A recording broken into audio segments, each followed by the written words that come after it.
Hello, I'm Julia from Romania. Hi, I'm Dan from Romania. We're actually getting ready to launch the fifth campaign in Cluj-Napoca, our city, and we're glad to be here and just introduce 7 of our volunteers from different cities to the crowd here, the International 40 Days leaders.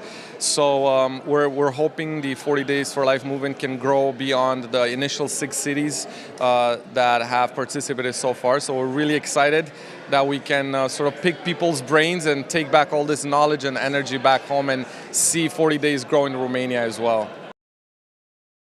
For us, it was a big step forward as we didn't really have a pro-life movement in Romania. Activism is not really in the culture, so the 40 Days for Life campaign was really a platform on which we were able to present opportunities to churches and youth to get involved and do something for the unborn. And I think the greatest joy has been obviously the 2 babies that have been saved, but also the fact that Protestants, Orthodox, and Catholic Christians have all gotten together and prayed during the campaigns in the past 2 years. So we've had campaigns in 6 different cities so far, and just the tremendous, the buildup of the movement itself, it has been really the springboard for it.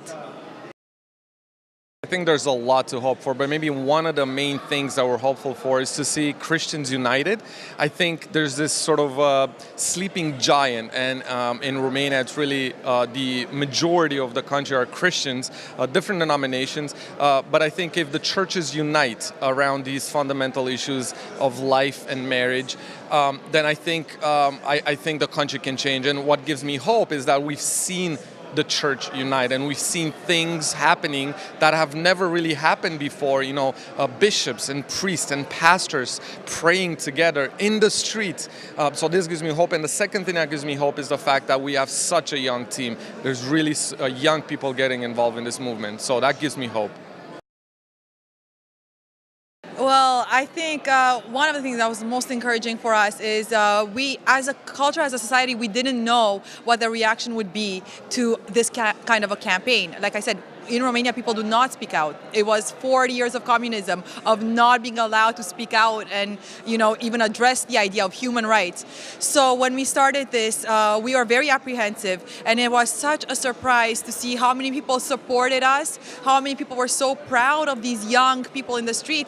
And it was amazing that even the director of the hospital where we were praying at, he came out and said, "I admire your movement. I admire what you did for the past 40 days. It was civilized, it was peaceful, and it was youthful." So when you get the director of the clinic where you're praying at to say, "Wow, look what you're doing," I think it's a good sign. So for us, that was probably one of the greatest encouragements we got, and it was really an opportunity to show our country that the pro-life movement is something that wants the best for the country. We are there to fight. We're fighting for the rights. We're fighting for the good of our society. We're not there to, condemn. We're not there to judge. We're not there to create division. So I think having the director of this clinic testify to this, that you guys are doing an admirable job, I think it shows the power of this campaign, the power of this movement, the power